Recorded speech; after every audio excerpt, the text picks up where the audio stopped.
अनामिका, अनामिका बेटा, come on. हम कितनी देर से तुम्हें नाश्ता के लिए बुला रहे हैं, आ क्यों नहीं रही हो? मैंने बोला ना, खाना खाने का मन नहीं है मेरा, जब मन होगा तो खा लूंगी। इस लड़की ने तो मुझे परेशान करके रख दिया है, ना रातों को सोती है, ना पूरा पूरा दिन कुछ खाती है। समझ नहीं आता आखिर इसे हो क्या गया है। अरे रिलैक्स करो माला, बच्ची है वो, किसी बात से मूड खराब होगा। जब मूड ठीक होगा तो अपने आप खा लेगी। हर बात में जबरदस्ती करना अच्छी बात नहीं है। मैं ऑफिस जा रहा हूँ और मेरे जाने के बाद प्लीज मेरी बेटी के पीछे मत पड़ जाना। दीपेश ने माला को हक किया और अपने ऑफिस के लिए निकल गया। वो सुबह ऑफिस जाकर रात को वापस भी आ गया, लेकिन अनामिका अपने कमरे से बाहर नहीं आई। माला गुस्से में उसके दरवाजे को जोर जोर से खटखटा रही थी। अरे ये क्या कर रही हो माला, दरवाजा तोड़ दोगी क्या? तो और क्या करूं? आप ऑफिस जाकर वापस भी आ गए, लेकिन ये लड़की कमरे से बाहर नहीं आई है और ना ही इसने कुछ खाया है। बहुत हो गया आपका लाड प्यार, इससे ज्यादा सर पर चढ़ाने नहीं दूंगी मैं इसे। माला की ये बात सुनकर दीपेश भी हैरान हो गया कि अनामिका ने सुबह से अपने कमरे का दरवाजा ही नहीं खोला है। उसने बार बार दरवाजा खटखटाया, लेकिन अनामिका ने दरवाजा नहीं खोला। तो इस बार दीपेश के सब्र का बांध भी टूट गया और उसने दरवाजा तोड़ दिया। लेकिन अनामिका को तो जैसे दरवाजा टूटने से कोई मतलब ही नहीं था। वो दरवाजे की तरफ पीठ करके बैठी थी और उसे देखकर ऐसा लग रहा था कि जैसे वो अपने हाथों को लगातार चलाती हुई किसी कागज पर कुछ बना रही हो। दीपेश ने आगे बढ़कर देखा तो एक ब्लैक क्रेयॉन से अनामिका एक पेंटिंग बना रही थी। कमरे की लाइट्स ऑफ थी, बस टेबल पर एक मोमबत्ती जली हुई थी। दीपेश ने रूम की लाइट्स ऑन की और जैसे ही उसने उस पेंटिंग को देखा तो उसके रोंगटे खड़े हो गए। दीपेश ने तुरंत उसके हाथों से वो पेपर छीन लिया। ये सब क्या बना रही हो तुम? दिमाग तो खराब नहीं हो गया तुम्हारा? ये क्या बेहुदा हरकत है? अनामिका ने अपने पापा की बात का कोई जवाब नहीं दिया। उसने उन्हें इतने गुस्से से देखा जैसे वो उन्हें अभी मार ही डालेगी। उसने जल्दी से उनके हाथ से वो पेपर छीना और किसी कैंडी की तरह उस पेपर को खा गई। अनामिका बेटा, ये क्या कर रही हो तुम? बाहर निकालो उसे।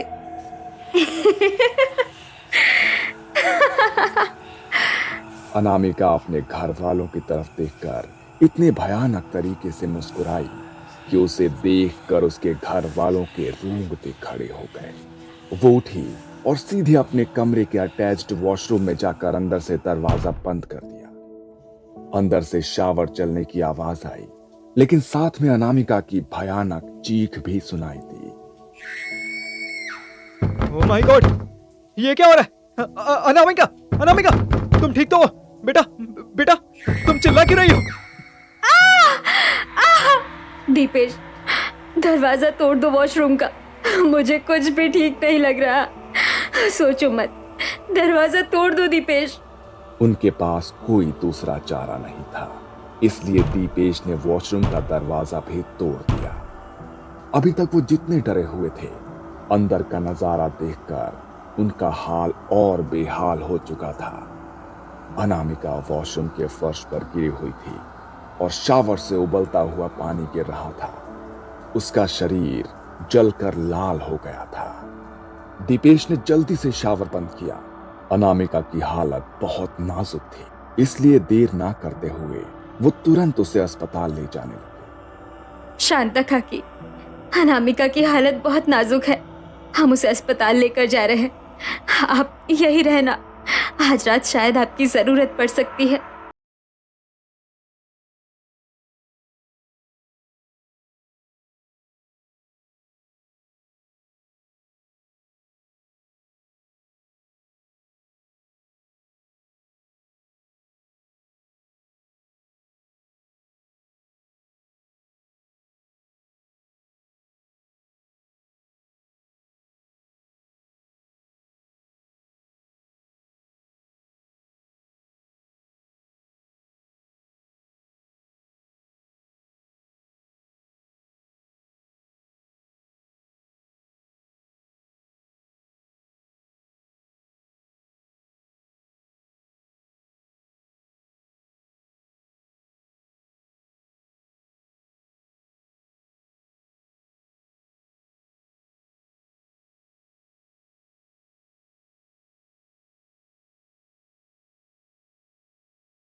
शांति काकी अनामिका के बिस्तर के बगल में चटाई डालकर बैठी थी। लगभग 1 घंटा बीत गया होगा। अनामिका जोर जोर से चीखने लगी। उसके जले हुए घावों से खून निकलकर बहने लगा। वो इतने दर्द में चीख रही थी कि अगर कोई उसकी चीख सुने तो उस दर्द की अनुभूति से भी उसकी आत्मा कांप जाए। मम्मा, मम्मा, मम्मा। अनामिका बेटा, क्या हुआ तुझे? तू ठीक तो है? तू ठीक तो है ना? माला दीदी, माला दीदी, जल्दी आइए। अरे ये क्या, पूरी चद्दर पर खून ही खून। हे भगवान, ये क्या हो रहा है? मम्मा, मम्मा, मम्मा। अनामिका की चीख सुनकर माला और दीपेश दौड़ते हुए उसके कमरे में आए। उसकी हालत देखकर उन दोनों के आंसू थमने को नाम नहीं ले रहे थे। अनामिका बुरी तरह से बिस्तर पर तड़प रही थी और दर्द से तड़पते हुए बार बार अपनी मां को पुकार रही थी।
फिर कौन तुम्हारे साथ जानबूझकर करेगा ऐसा?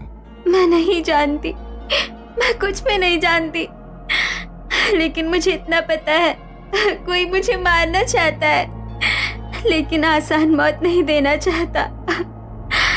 कोई चाहता है कि मैं तड़प तड़प कर मरूं, तड़प तड़प कर मरूं। ये सब बोलते बोलते अचानक से अनामिका पर न जाने कौन सा सम्मोहन सवार हो गया।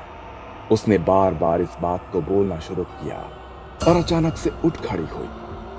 उठकर सीधे वो अपने डाइनिंग टेबल की तरफ गई और वहां फ्रूट बास्केट में रखे चाकू को उठाया और अपने शरीर पर उसने घाव करते हुए जोर जोर से चिल्लाने लगी। शांता काकी ने जल्दी से आकर उसके हाथ से चाकू छीना। सब जल्दी से बाहर की तरफ आए। तब तक अनामिका बेहोश हो चुकी थी। पहले ही उसकी हालत इतनी खराब थी और उन घावों पर जब उसने खुद को चोट पहुंचाई तो उसकी हालत और ज्यादा गंभीर हो गई। देखो, आई थिंक आपकी बेटी को अच्छे मेडिकल ट्रीटमेंट की ज़रूरत है और ये सब शायद उसने खुद ही अपने साथ किया है। इसे यहाँ पर रखना खतरे से खाली नहीं है। मुझे लगता है कि इसे हॉस्पिटल लेकर जाना ही होगा और वहीं इसे रखना होगा। अनामिका को गंभीर हालत में हॉस्पिटल लेकर जाया गया, लेकिन बार बार जले हुए शरीर पर चोट लगने की वजह से शायद उसका शरीर अब और दर्द बर्दाश्त नहीं कर सकता था, इसलिए वो चल बसा। अस्पताल के बेड पर उसने अपनी आखिरी सांसें ली। उसकी मां ने उसे अंतिम विदाई के लिए उसे नए कपड़े पहनाए और उसके पुराने कपड़ों में कुछ ऐसा मिला जिसने उन्हें अंदर तक हिला दिया। एक काले रंग की गुड़िया जिस पर अनगिनत पिन चुभी हुई थी। माला ने उस गुड़िया के अंदर से एक पिन निकाली तो उस गुड़िया के अंदर से खून की बूंदें टपकने लगी और जैसे ही माला ने अनामिका के पार्थिव शरीर को देखा तो ठीक उसी जगह से उसके शरीर से भी खून टपक रहा था। माला समझ गई थी कि उसकी बेटी को कोई मानसिक बीमारी नहीं थी, बल्कि जो उसकी बेटी कह रही थी वो बिल्कुल सच था। कोई तो चाहता था कि वो तड़प तड़प कर मरे, लेकिन कौन? ये सवाल बार बार उसके दिमाग में मानो घूम रहा हो, लेकिन वो चाह कर भी इसका जवाब नहीं ढूंढ सकती थी। आज से 1 साल पहले अनामिका कॉलेज में पढ़ती थी। वो बहुत ही सुंदर थी, लेकिन जितनी सुंदर थी उतना ही घमंड उसके अंदर था। अरे कब तक उसे बस क्यों नहीं देखता रहेगा? जाकर उससे अपनी मन की बात क्यों नहीं करता? अबे नहीं यार, वो कहाँ और मैं कहाँ। कितनी सुंदर है वो, मुझ जैसे लड़के को तो देखेगी भी नहीं। मैं बस उसे दूर से देख लेता हूँ, मेरे लिए वही बहुत है। तू भी ना यार एक नंबर का पागल है। अगर तेरी जगह मैं होता ना तो अब तक खप का बोल दिया होता। खैर बाकी तेरी मर्जी। अभी किसी के साथ कोई जबरदस्ती तो की नहीं जा सकती। मेहुल कॉलेज के फर्स्ट ईयर से ही अनामिका को पसंद किया करता था, लेकिन कभी खुलकर अपनी बात को नहीं बोल पाया। कॉलेज का लास्ट ईयर चल रहा था और इन दोनों को एक प्रोजेक्ट के लिए साथ में काम करना था। साथ में काम करते करते मेहुल को अनामिका से और ज्यादा लगाव हो गया और एक दिन उसने अनामिका को अपने दिल की बात बोल डाली। क्या तुम मुझसे प्यार करते हो और चाहते हो कि मैं तुम जैसे फट्टू को डेट करूं? तुमने ऐसा सोच भी कैसे लिया कि तुम मेरे लायक हो? नहीं, मैंने कब कहा कि मैं तुम्हारे लायक हूँ? भूल जाओ कि मैंने तुमसे कुछ कहा। ओ, बच्चा तो रोने लगा। ओ, बच्ची की इंसल्ट हो गई। अगर आज के बाद मेरे आसपास भी भटके ना तुम, तो तुम्हारा वो हाल करूंगी ना, वो तुम सोच भी नहीं सकते। अनामिका ने पूरे कॉलेज में यह बात फैला दी और सबने मिलकर मेहुल का मजाक उड़ाना शुरू कर दिया। लेकिन फिर भी मेहुल सब कुछ सहता रहा। अंदर ही अंदर उसका दम घुटने लगा था। धीरे धीरे उसने कॉलेज जाना भी छोड़ दिया और बस दिन रात अपने कमरे में खुद को बंद करके रहने लगा। मेहुल, खाना खा ले बेटा, कमरे से बाहर आ जा। कोई परेशानी है तो मुझे बता। मेहुल, मेहुल। मेहुल ने कोई जवाब नहीं दिया और बस इसी तरह अपने दिन बिताने लगा। तभी एक दिन अचानक उसके फोन पर अनामिका का कॉल आया। वो बहुत घबराई हुई थी। हेलो मेहुल, मैं बहुत बड़ी मुश्किल में फंस गई हूँ यार, प्लीज मेरी मदद करो। मुश्किल? कैसे मुश्किल? वो सब मैं तुम्हें अभी नहीं बता सकती। बस मैं तुम्हें ये एड्रेस भेज रही हूँ, तुम जल्दी से वहां पर आ जाओ। मेहुल को लगा कि पता नहीं अनामिका किस मुसीबत में फंस गई है और उसने पहली बार उसे मदद के लिए बुलाया है, तो उसे मदद के लिए मना नहीं करना चाहिए। इसलिए वो अनामिका के बताए हुए एड्रेस पर पहुंच गया। बिल्कुल सुनसान रास्ता था, आसपास कोई भी नहीं था। लेकिन मेहुल जब लाइव लोकेशन पर पहुंचा तो वहां किसी की लाश पड़ी थी। किसी ने मर्डर कर दिया था शायद। ये सब देखकर मेहुल बहुत घबरा गया। इससे पहले कि वो कुछ समझ पाता, उसके चेहरे पर एक लाइट फ्लैश हुई। उसने चेहरा पलट कर देखा तो अनामिका हंसती हुई उसकी फोटो ले रही थी। ये क्या कर रही हो तुम? मेरी फोटो क्यों खींच रही हो इस लाश के साथ? तुम भी ना बहुत भोले हो मेहुल। जिस लड़की ने कभी तुम्हें भाव नहीं दिया, पूरे कॉलेज में तुम्हारा मजाक बनाकर रख दिया, वो तुम्हें बुला रही है तो तुम्हें सोच समझ कर आना चाहिए था ना। बेवकूफ लड़का, मुझसे खून हो गया था इसका। अब पुलिस इसके खूनी को ढूंढेगी ना, और खूनी तो तुम हो। क्या? पागल मत बनो अनामिका, मैंने किसी को नहीं मारा। मैं पुलिस को सब सच बता दूंगा, जेल नहीं जाऊंगा मैं। तुम्हें क्या लगता है कि पुलिस तुम्हारी बात पर यकीन करेगी?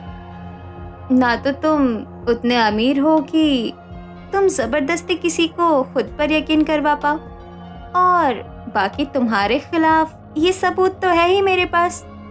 मैं कुछ भी बोल दूंगी, लेकिन फंसोगे तुम। बस अभी पुलिस को बुला रही हूँ, जेल जाने के लिए तैयार हो जाओ। अचानक मेहुल के साथ ये सब हुआ। वो इतना बौखला गया कि सीधा अपने घर भाग गया और अपनी मां को उसने सब कुछ बताया। लेकिन इससे पहले कि कुछ हो पाता, पुलिस उसे गिरफ्तार करके ले गई। मेहुल चिल्लाता रहा कि वो बेगुनाह है, लेकिन किसी ने भी उसकी बात नहीं सुनी। बिना गुनाह के जेल की सजा काट रहा था वो।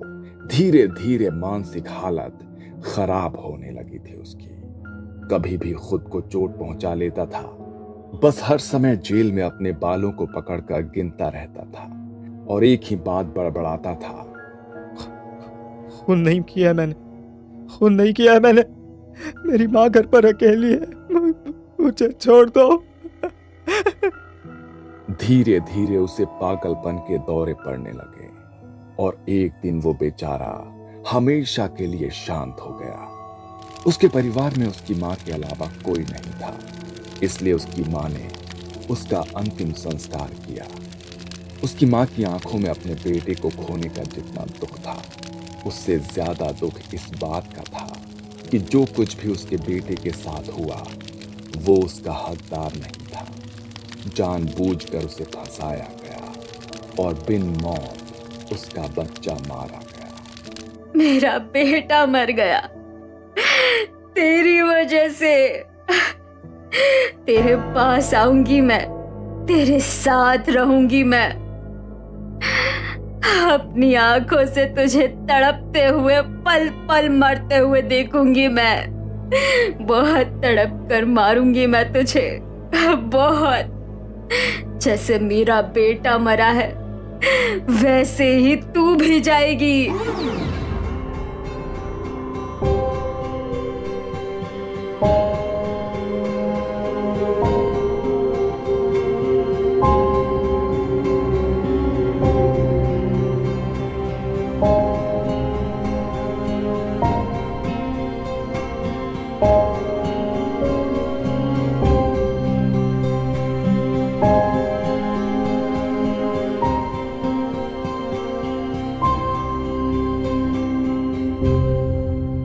बिना मौत मार दिया था ना मेरे बेटे को।